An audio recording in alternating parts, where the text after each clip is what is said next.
പ്രിയമുള്ളവരെ നമസ്കാരം. കേരളം തീവ്രവാദികളുടെ സങ്കേതമാണ്. തീവ്രവാദത്തിന്റെ യൂണിവേഴ്സിറ്റിയാണ്, പരിശീലന കേന്ദ്രമാണ് കേരളമെന്ന് നമ്മുടെ പ്രധാനമന്ത്രി പ്രസംഗിച്ചത് വളരെ വിമർശനത്തിന് വകവച്ചു.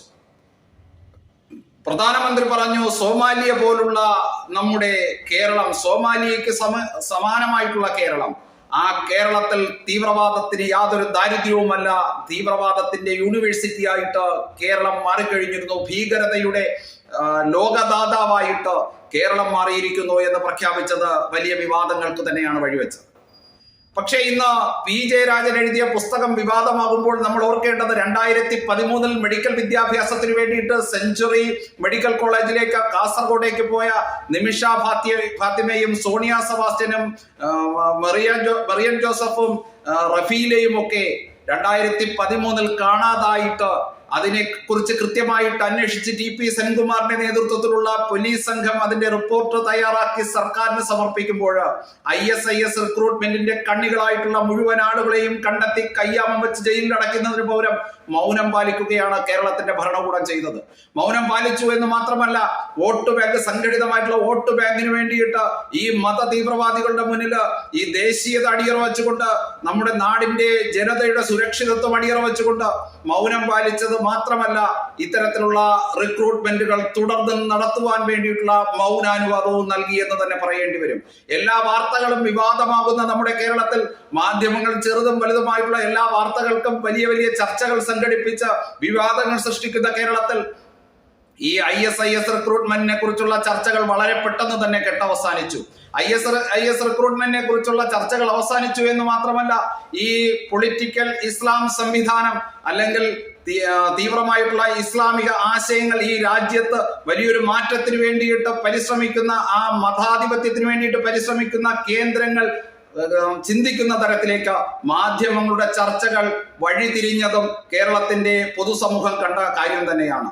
ഈ കേരളത്തിൽ ഇന്ന് പി ജയരാജൻ എഴുതിയ പൊളിറ്റിക്കൽ ഇസ്ലാമിനെ കുറിച്ചുള്ള പുസ്തകം ചർച്ചയാകുമ്പോൾ 11 വർഷങ്ങൾക്ക് ശേഷം CPM-ന്റെ ഈ കണ്ണൂരിലെ ഉന്നത നേതാവ് പി ജയരാജന് ഇതിനെക്കുറിച്ച്, ISIS റിക്രൂട്ടിനെ കുറിച്ച് ബോധ്യം വന്നപ്പോൾ ഏറെ വൈകിപ്പോയി എന്നുള്ള യാഥാർത്ഥ്യം കൂടി കമ്മ്യൂണിസ്റ്റ് മാർക്സിസ്റ്റ് പാർട്ടിയിലെ സഖാക്കന്മാർ തിരിച്ചറിയേണ്ടതായിട്ടുണ്ട്.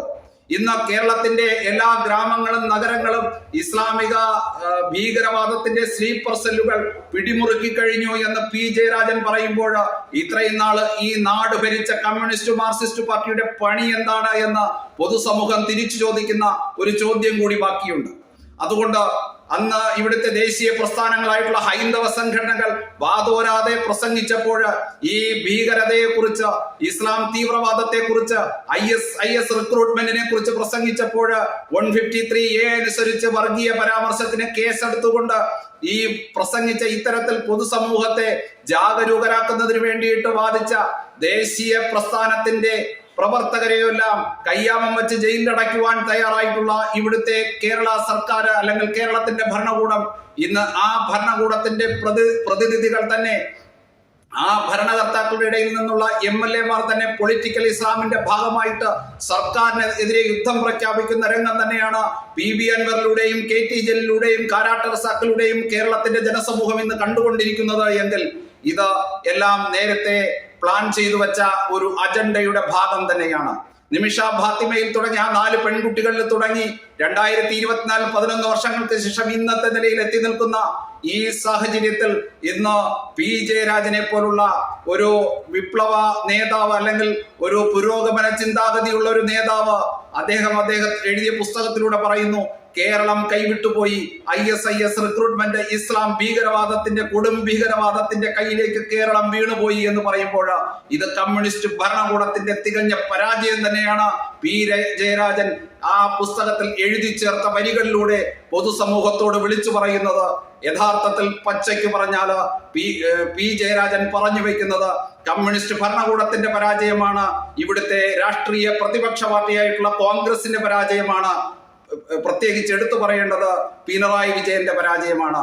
മത തീവ്രവാദത്തിന് വേണ്ടിയിട്ട് ഈ കേരള നാടിനെ ഒറ്റിക്കൊടുത്ത ഭരണ പ്രതിപക്ഷ രാഷ്ട്രീയ പാർട്ടികളുടെ സമ്പൂർണമായിട്ടുള്ള പരാജയത്തെ കുറിച്ച് സൂചിപ്പിക്കുന്ന, ഈ ഇസ്ലാമിക തീവ്രവാദത്തെ വളർത്തിയ ഈ രാഷ്ട്രീയ നേതൃത്വത്തെ കുറിച്ച് സൂചിപ്പിക്കുന്ന പി ജയരാജന്റെ ഈ പൊളിറ്റിക്കൽ ഇസ്ലാം എന്നുള്ള പുസ്തകത്തിന് ഈ നാട്ടിൽ ഏറെ സ്വീകാര്യത ഉണ്ടാവട്ടെ എന്ന് നമുക്ക് പ്രാർത്ഥിക്കാം. നന്ദി, നമസ്തേ.